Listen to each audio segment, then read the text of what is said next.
बेटा माधव, मेरी नौकरी चली गई है। लाला सेठ अब गांव छोड़कर शहर जा रहे हैं, तो इसलिए मेरा काम छूट गया है। तू अब कोई काम धंधा कर ले, क्योंकि मैं तो बहुत थक गई हूँ और अब मुझसे नौकरी भी नहीं होती। माँ, मैं सोच रहा हूँ कि मैं भी शहर चला जाता हूँ और वहाँ जाकर कोई काम धंधा कर लेता हूँ। नहीं, तू कहीं नहीं जाएगा। वैसे भी तेरे पिताजी तो अब रहे नहीं, मैं यहाँ किसके साथ रहूंगी। माँ, हम दोनों शहर चलते हैं, मैं वहाँ जाकर कोई काम धंधा ढूंढ लूंगा। नहीं, ये घर तेरे पिताजी की आखिरी निशानी है। मैं मरते दम तक इस घर को कहीं छोड़कर नहीं जाऊंगी। तू यहीं इसी गांव में कोई काम धंधा देख ले। माँ, मुझे सिर्फ समोसे बनाने ही आते हैं, उसके अलावा मुझे कोई और काम नहीं आता है। जैसे पिताजी समोसे बनाते थे, मुझे भी बस वही बनाने आते हैं। ठीक है बेटा, तू भी बाजार में समोसे का ठेला लगा ले, इससे घर का गुजारा हो जाएगा। ठीक है माँ, मैं फिर जाकर वही करता हूँ। माधव जल्दी जल्दी समोसे का ठेला लगाने की तैयारी करता है और बहुत सारे समोसे बनाता है। अरे वाह बेटा, वाह वाह बेटा, खुशबू तो बहुत अच्छी आ रही है। तू बिल्कुल अपने पिताजी की तरह समोसे बनाता है। हाँ माँ, ये समोसे बनाने मैंने पिताजी से ही सीखे। देखना माँ, मैं जल्दी जल्दी बहुत सारे समोसे बेचकर घर की सारी परेशानियाँ खत्म कर दूंगा। हाँ बेटा, देख लियो, अब सब ठीक हो जाएगा। माधव के ठेले पर बहुत सारे ग्राहक खड़े होते हैं, लेकिन नंदू हलवाई की दुकान पर सिर्फ मक्खियों के अलावा और कुछ नहीं होता। अरे ओ माधव भाई, जरा एक समोसा तो और देना, क्योंकि एक समोसा खाने पर तो मेरा मन ही नहीं भर रहा है। देता हूँ, आराम से बैठकर खाइए। बहुत गरम गरम समोसे हैं, कहीं भैया आपका मुंह ना जल जाए। ठीक है भैया, आप दे दो, हम आराम से बैठकर खाएंगे।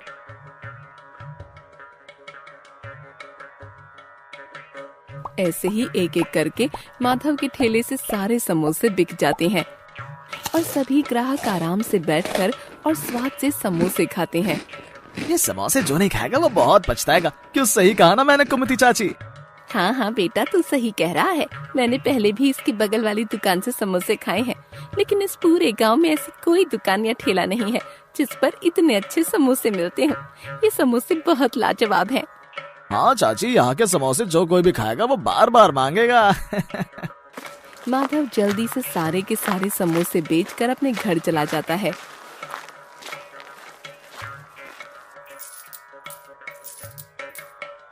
आपको पता है कि एक समोसा खाकर भी किसी भी ग्राहक का मन नहीं भरता है। मुझे तो लगता है कि शायद हमारा समोसे का ठेला यहाँ चल जाएगा। हाँ बेटा, तू सही कह रहा है, हमारा ठेला यहाँ चल जाएगा। हाँ माँ, लेकिन ये चिल्लर मैं कब तक ऐसे रोज रोज गिनूंगा? माधव बेटा, बूंद बूंद से ही घड़ा भरता है। तू चिंता मत कर, जल्द ही हमारे भी बहुत अच्छे दिन आएंगे और तुझे ये चिल्लर नहीं गिननी पड़ेगी। नहीं माँ, मैं तो चाहता हूँ कि मैं जल्द से जल्द बहुत सारे नोट गिनूं। ये चिल्लर अब मुझसे गिने नहीं जाते हैं।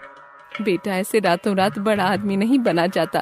तू समझ, धीरे धीरे करके ही हम सारी परेशानियों को दूर कर पाएंगे। हाँ माँ, मैं समझ गया हूँ कि अब क्या बोलना चाह रही हो। शायद माँ तुम सही कह रही हो।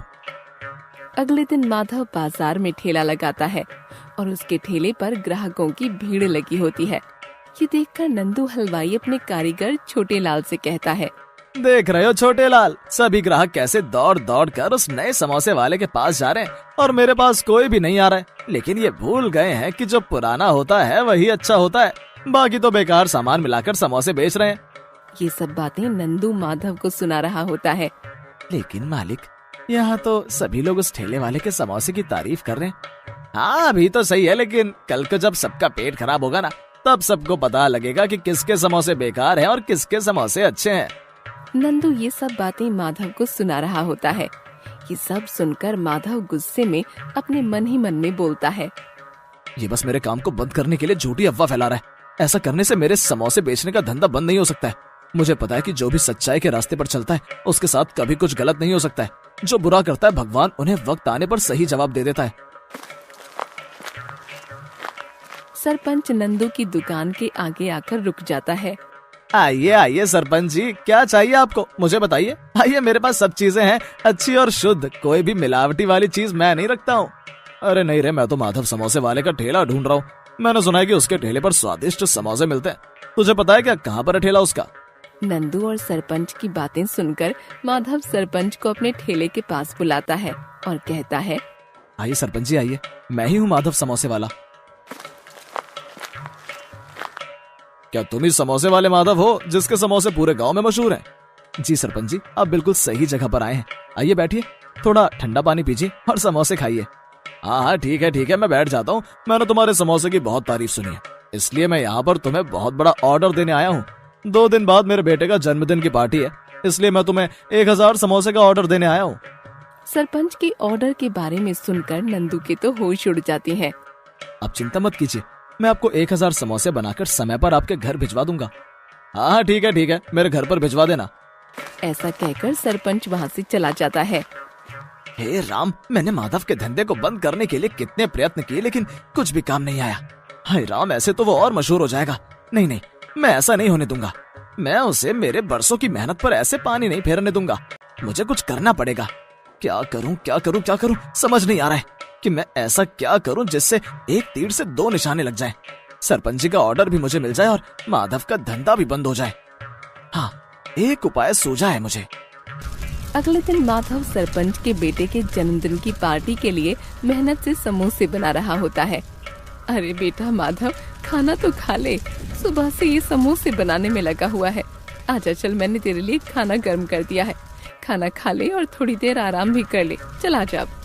माँ, मैं समोसे बनाकर आऊंगा। सरपंच जी ने मुझे समोसे का बहुत बड़ा ऑर्डर दिया है। अगर सरपंच जी खुश हो गए तो फिर माँ, हमें किसी बात की परेशानी नहीं होगी। समझ गई ना तुम माँ? हाँ बेटा, मैं समझ गई। माँ, बस ये समोसे हो गए, मैं सारे समोसे अच्छे से टोकरी में ढक कर रख देता हूँ। माधव सारे समोसे टोकरी में ढककर खाना खाने चला जाता है।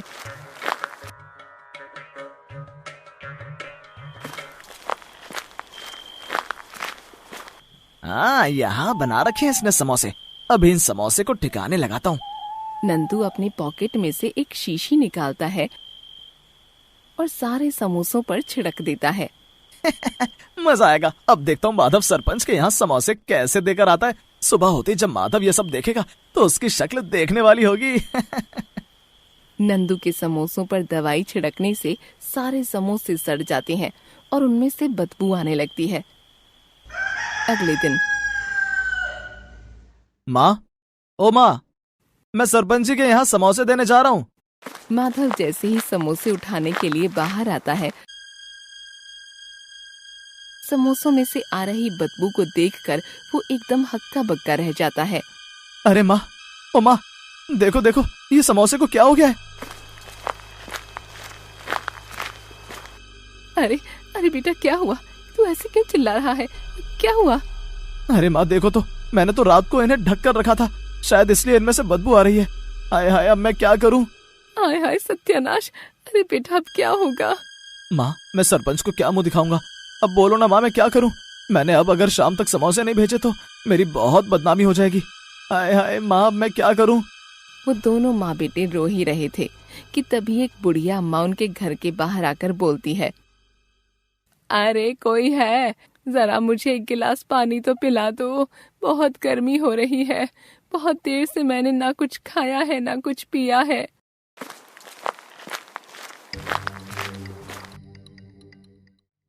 हाँ, आइए बूढ़ी अम्मा, आइए, बैठिए, मैं अभी पानी लेकर आता हूँ। पानी पिलाने में कौन सी बड़ी बात है? आइए मेरे साथ, मैं आपको पानी देता हूँ। माधव बूढ़ी अम्मा को अपने घर में ले जाता है। घर में जाकर बूढ़ी अम्मा के मुंह में पानी आ जाता है समोसों को देखकर। अरे वाह बेटा, क्या बात है, समोसों में से एक समोसा मुझे भी दोगे? बहुत भूख लगी है, मैंने सुबह से कुछ नहीं खाया, एक समोसा दे दो। बुढ़िया अम्मा, इन सारे समोसे में से तो बदबू आ रही है। तो क्या हुआ बेटा, इनमें से ही मुझे एक समोसा दे दो ना, कृपा करो, एक समोसा दे दो, भगवान तुम्हारा भला करेगा। माधव समोसे की टोकरी में से एक सही सा समोसा निकालकर बुढ़िया अम्मा को खिला देता है और पानी देता है। बूढ़ी अम्मा वो समोसा बहुत मजे से खाती है।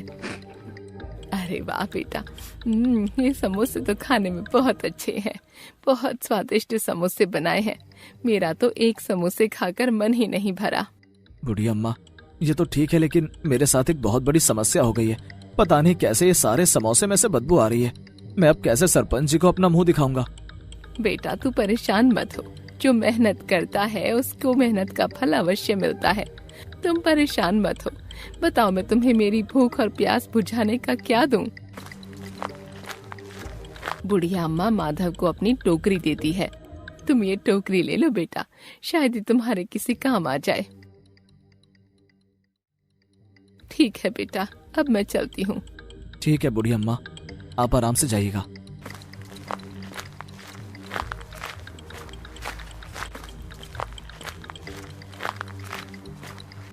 अब इस टोकरी को मैं कहाँ रखूंगा? चलो ठीक है, ये बचे कुछ समोसे मैं इस टोकरी में रख देता हूँ। माधव सारे बचे खुचे समोसे उस टोकरी में रख देता है।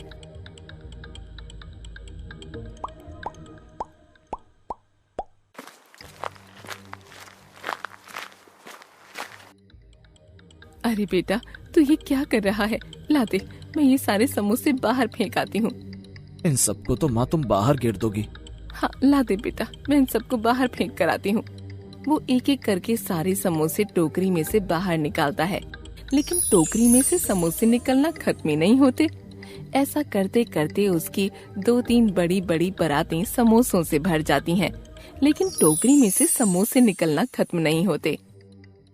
अरे अरे, ये क्या हो रहा है? इतने सारे समोसे कहाँ से आ गए? बेटा, मेरे को लगता है कि शायद ये टोकरी कोई जादुई टोकरी है। चल बेटा, एक काम कर, जल्दी जल्दी से तू इस टोकरी में से समोसे बाहर निकाल दे और वो सारे समोसे तू सरपंच जी को दे आ। हाँ माँ, मुझे भी लगता है ये सब कमाल उन बूढ़ी अम्मा की इस जादुई टोकरी का ही है। ऐसे देखते देखते टोकरी में से 6-7 बड़ी बड़ी परातें भरकर समोसे निकल जाते हैं। बेटा जा, तू ये समोसे सरपंच जी के घर दे आ। हाँ माँ, मैं ये सारे समोसे सरपंच जी के घर दे आता हूँ। हे भगवान, शुक्र है तेरा, आज तो इस जादुई टोकरी की वजह से हमारी इज्जत जाते जाते बच गई। माधव सारे समोसे लेकर सरपंच के यहाँ जा रहा होता है कि तभी रास्ते में नंदू उसे देखकर हैरान हो जाता है कि उसके पास इतने सारे समोसे कैसे आए, क्योंकि उसके बनाए हुए समोसे तो उसने खराब कर दिए थे।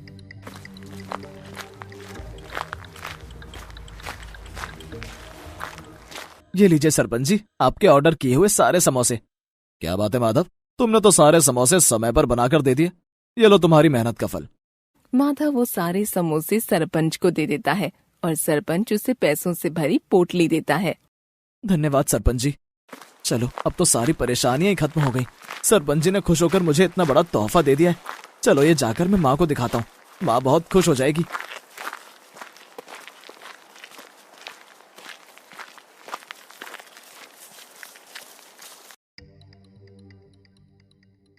माँ माँ, देखो ये सरपंच जी ने कितने सारे पैसे दिए। देखो माँ, देखो। हाँ बेटा, ये तो बहुत सारे पैसे दिए हैं सरपंच जी ने। देखा बेटा, मैंने कहा था ना कि मेहनत करने वालों की भगवान जरूर सुनता है। माँ, अब हमारे पास जब ये जादुई टोकरी है तो अब हमें किसी चीज की परेशानी नहीं होगी। अब हमें जब भी समोसे चाहिए होंगे तो मैं इस टोकरी में एक समोसा रख दूंगा और फिर हमें बहुत सारे समोसे मिल जाएंगे। ये सारी बातें नंदू सुन लेता है। अब मैं समझा कि माधव ने इतनी जल्दी इतने सारे समोसे कैसे बना दिए। रात होते मैं ये टोकरी उठाकर ले जाऊंगा।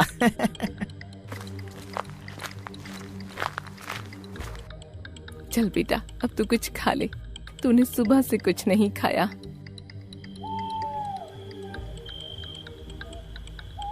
देर रात नंदू चुपके से माधव के घर टोकरी चुराने आता है। मैं अब जल्दी से अंदर जाकर ये टोकरी चुरा लेता हूँ। नंदू चुपके से माधव के घर में जाता है और टोकरी को चुराकर ले जाता है। नंदू टोकरी को अपने घर ले आता है। अब आएगा ना मजा। अब मैं इस टोकरी का इस्तेमाल करके देखता हूँ कि आखिर ये टोकरी कैसे अपना जादू दिखाती है। नंदू टोकरी में एक समोसा डालता है कि तभी उसमें कुछ जादू सा होता है और एक समोसे के बहुत सारे समोसे बन जाते हैं। अरे अरे, ये इस टोकरी ने तो एक समोसे के बहुत सारे समोसे कर दिए। क्यों ना मैं इसमें सोने की कोई चीज डालकर देखूं, क्या पता वो भी बहुत सारी हो जाए। नंदू टोकरी में जैसे ही सोने की चेन डालता है, वो चेन 2-3 गुना होकर निकलती है।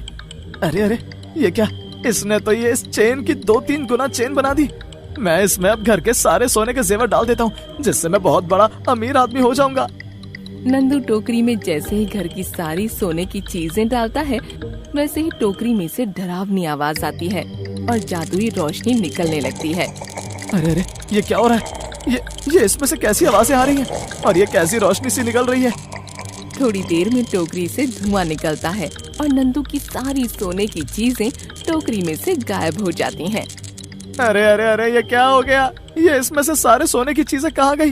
हाय, मैं तो लुट गया, मैं तो बर्बाद हो गया। ये क्या हो गया मेरे साथ? मेरी सारी सोने की चीजें कहाँ चली गई? हाय, मैं अब क्या करूँ?